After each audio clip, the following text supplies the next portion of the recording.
Assalamualaikum warahmatullahi wabarakatuh. Halo adik-adik mahasiswa baru. Selamat datang di dunia mahasiswa. Oke, Panitia PPKFIKS UIN Jakarta menghubungi saya untuk memberikan atau sharing cerita sebagai alumni di UIN Jakarta. Perkenalkan, nama saya Syarifatul Mufidah. Saya biasa dipanggil Ivo, alumni Farmasi UIN Jakarta, masuk 2010, lulus 2014. Sekarang saya bekerja sebagai dosen tetap Fakultas Farmasi Universitas Ahmad Dahlan Yogyakarta dan mahasiswa S3 University of Tsukuba, Jepang. Di sharing testimoni alumni kali ini, saya bikin slide biar videonya nggak muka saya semua. Jadi adik-adik bisa baca tulisan, tapi juga masih bisa melihat video saya kecil sedang berbicara. Saya nggak pede kalau satu video isinya saya semua. Pertama, saya diminta share riwayat organisasi. Kalau riwayat organisasi selama S1, alhamdulillah saya dulu cukup aktif. Pertama itu di BEM Fakultas, Badan Eksekutif Mahasiswa Fakultas, dulu di Departemen Keilmuan. Ngapain aja di Departemen Keilmuan? Di Departemen Keilmuan itu saya mengadakan kegiatan-kegiatan yang mewadahi mahasiswa untuk memperdalam keilmuannya dengan bagaimana caranya menulis karya tulis ilmiah, bagaimana caranya membaca jurnal ilmiah, bagaimana caranya download jurnal ilmiah free, dan begitulah sekitar keilmuan. Kalau sebelum aktif di BEM Fakultas, saya juga aktif di Badan Eksekutif Mahasiswa Jurusan atau Program Studi Farmasi. Saya lupa-lupa ingat, tapi sepertinya waktu itu saya di bagian humas yang bertanggung jawab hubungan prodi mahasiswa farmasi dengan ISMA Farsi, yaitu Ikatan Senat Mahasiswa Farmasi seluruh Indonesia. Karena saya harus mengurusi ISMA Farsi, saat itu saya juga mendapatkan amanat menjadi komisariat ISMA Farsi UIN. Jadi ISMA Farsi itu kan mewadahi seluruh mahasiswa farmasi seluruh Indonesia. Masing-masing universitas itu mempunyai komisariat. Dan komisariat-komisariat ini nanti akan dikumpulkan di ISMA Farsi sebagai wadah nomor 1. Jadi di sini saya menjadi komisariat farmasi UIN.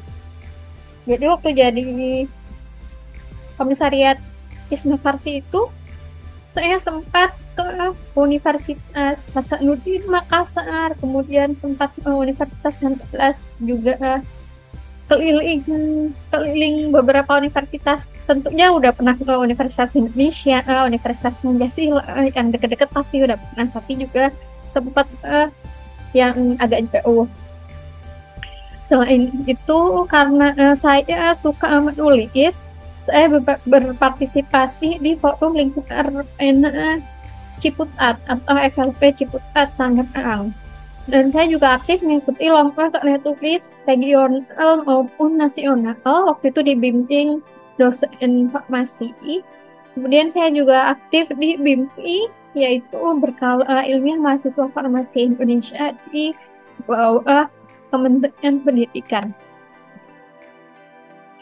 Nah, dari Pak Nitya minta saya share tentang privilege mahasiswa. Apa sih privilege mahasiswa?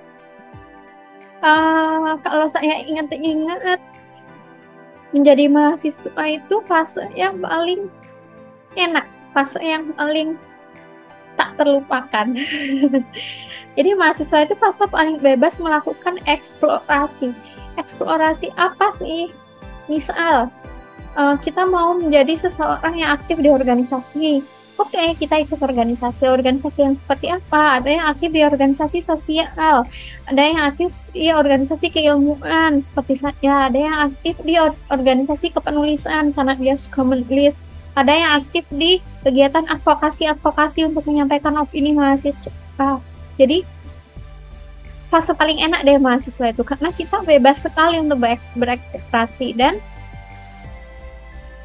selain itu, mahasiswa itu juga memiliki banyak kesempatan gratis berkegiatan. Bisa keliling di Indonesia, tingkat nasional ataupun internasional.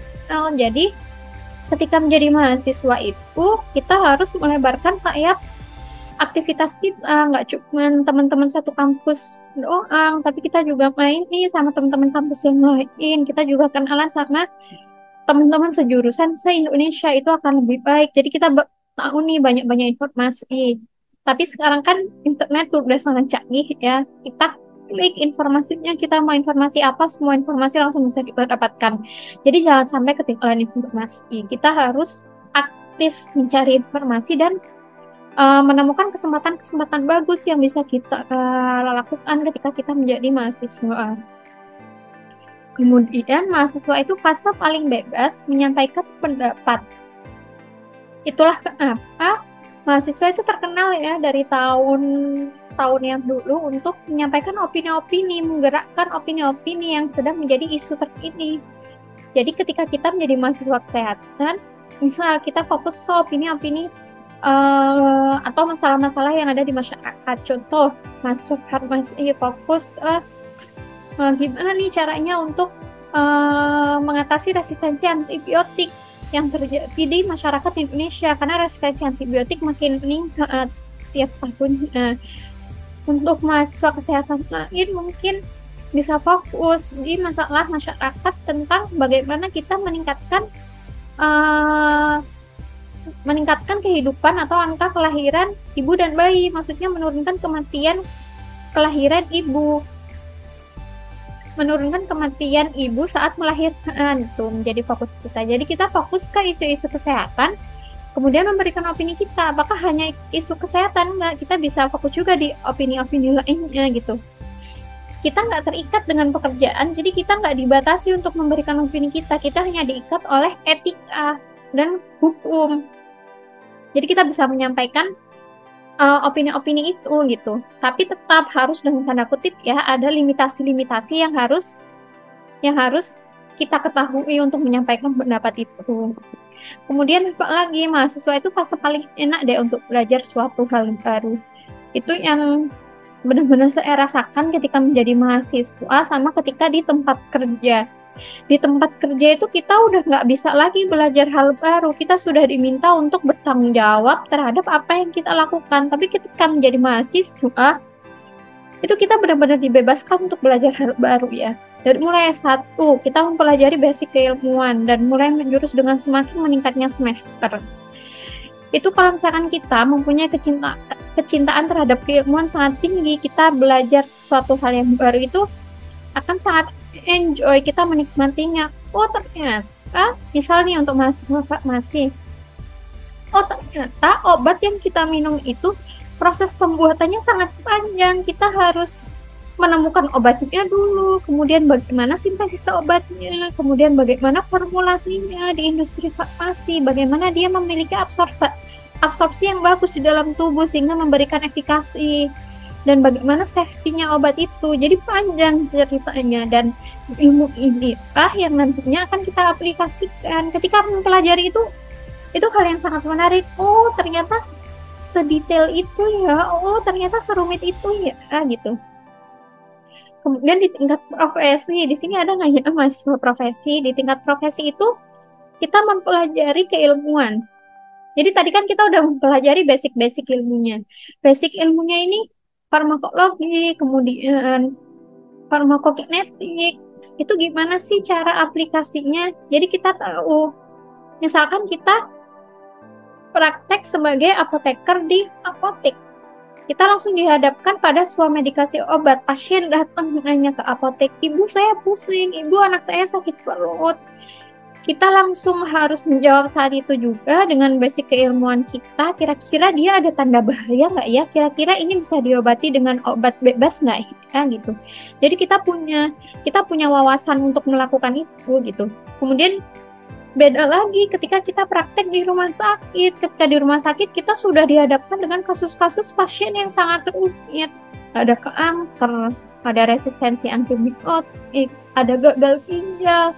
Pada pasien gagal ginjal kita harus melihat masing-masing obat, apakah obat ini akan harus disesuaikan dosisnya dan sebagainya. Jadi itu aplikasi keilmuannya di profesi.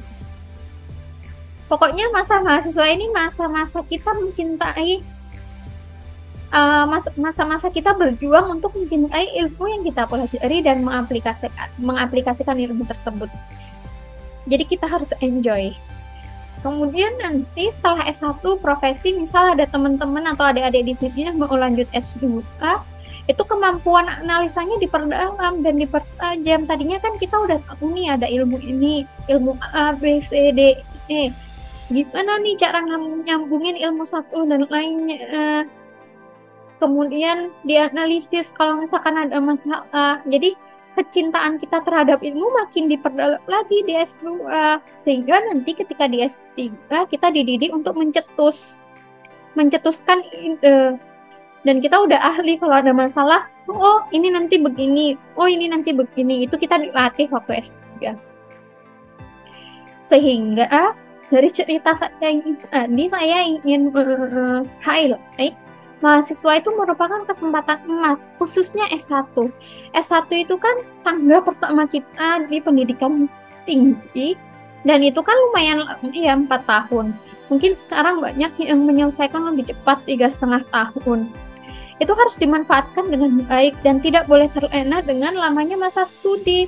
Jadi selama 4 tahun itu kalau mau aktif di organisasi, mau akademisinya bagus, itu semua benar-benar harus ditekuni.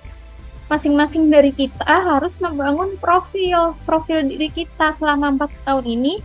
Kita mau bangun profil yang seperti apa? Oh, kalau saya mau membangun profil yang fokus di dunia keilmuan. Jadi selama S1 itu saya aktif, bahkan organisasinya pun di dunia keilmuan gitu. Jadi sekarang adik-adik lihat, adik-adik explore kira-kira dirinya lebih suka tentang apa, mau aktif di mana. Jadi gunakan kesempatan emas ini sebaik-baiknya.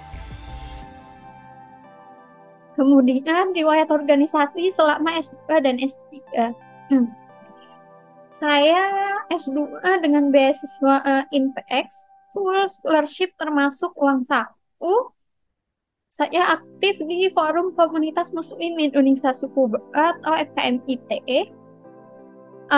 Kita kan di negeri minoritas di Jepang, itu sangat susah menemukan makanan halal. Kemudian menemukan tempat sholat itu juga nggak gampang gitu. Jadi kita butuh teman-teman yang saling menguatkan. Jadi saya aktif di organisasi ini untuk memberikan kegiatan atau wadah mempertemukan sesama muslim untuk sharing. Oh di labku nggak bisa nih sholat, oh senseiku ngasih waktu buat sholat, jadi kita sharing dan akhirnya kita berani untuk bilang ke sensei saya harus sholat duhur, sholat maghrib. Sensei ini supervisor kita. Jadi saya aktif di FKMI dan anggota PPI Ibaraki. PPI Ibaraki itu Forum Persatuan Pelajar Indonesia ya, kalau nggak salah kepanjangannya. Jadi lihat grup PPI, semua student di Jepang di provinsi Ibaraki ini dijadikan satu di satu grup. Jadi nanti kalau misalkan ada masalah, ada yang butuh pertolongan, itu semuanya sharing di grup tersebut.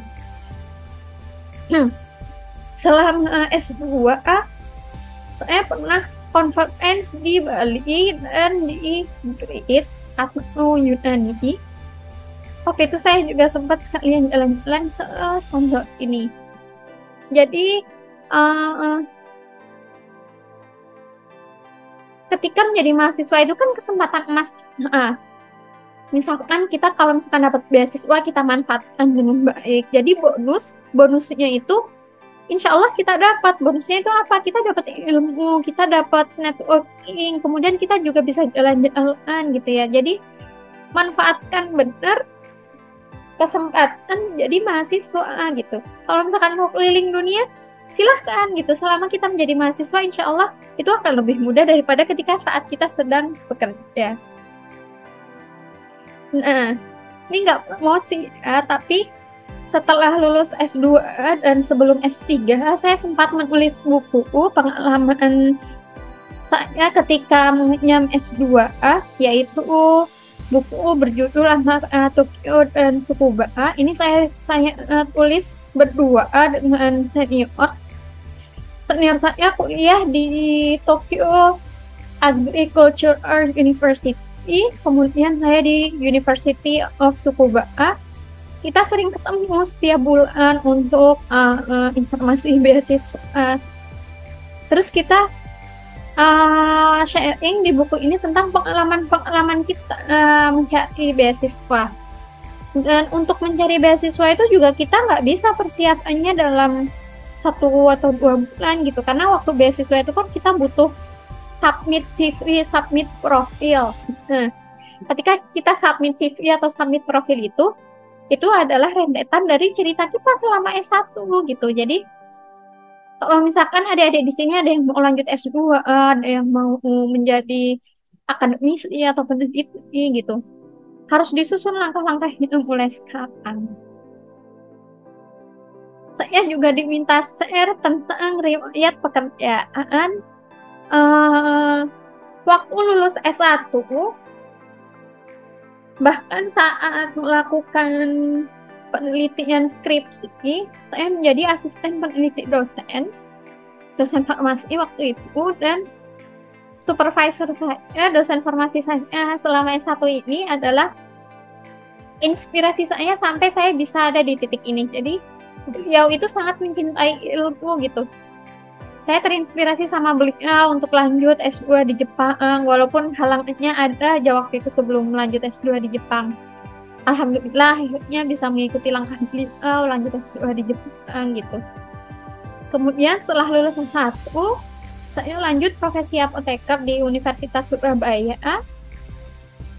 Kemudian bekerja jadi apoteker penanggung jawab klinik. Setelah bekerja jadi apoteker, saya melanjutkan studi S2. Lulus dari studi S2, saya menjadi asisten peneliti wakil dekan Fakultas Kedokteran Universitas Airlangga Surabaya. Dan nggak lama setelah itu ada buka dosen tetap. Akhirnya pekerjaan saya sampai sekarang menjadi pengajar tetap di Fakultas Farmasi Universitas Ahmad Dahlan. Kegiatannya apa aja? Kalau misalkan dosen, adik-adik pasti sudah punya gambaran ya, mengajar mahasiswa, mengawasi praktikum, dan sebagainya. Tidak lama setelah keterima dosen, saya mendapat beasiswa X untuk melanjutkan S3 di Drug Discovery Program. Mohon doanya, semoga S3 saya dilancarkan, dan saya juga mendoakan semoga adik-adik semua kuliahnya dilancarkan, dimudahkan, adik-adik juga bisa mencintai apa yang adik-adik lakukan sebagai mahasiswa nanti. Sedikit pesan saya untuk adik-adik mahasiswa. Pertama, jadilah mahasiswa yang aktif mencari kesempatan, aktif memanfaatkan kesempatan, aktif belajar. Kalau misalkan mau aktif berorganisasi harus tetap bagus nilainya, IPK-nya, kemudian mencintai keilmuan. Jadi belajar itu akan lebih enak ketika kita cinta sama ilmunya gitu. Jadi nggak terpaksa, oh saya suka sama kimia, saya suka sama biologi, saya suka belajar tentang farmakologi. Itu dicintai dulu ilmunya biar dimudahkan. Kemudian jangan ragu untuk mengambil inspirasi dari sekitar. Jadi inspirasi itu tidak harus datang dari sesuatu yang ada di atas kita. Inspirasi itu bisa ada di sekitar kita, entah itu sebelah kita, entah itu belakang kita, bahkan entah itu di bawah kita. Jadi jangan malu untuk melihat suatu hal bagus di lingkungan kita dan menjadikan hal tersebut inspirasi. Agar hidup kita itu nggak bosan, agar kita nggak stuck. Misalkan kita sedih nih, aduh belajar farmakologi susah gitu. Gimana caranya kita bisa bangkit adalah yaitu menjadikan sekitar kita sebagai inspirasi agar kita selalu menjaga semangat. Kemudian tidak perlu untuk terus belajar menjadi lebih baik setelah melakukan kesalahan.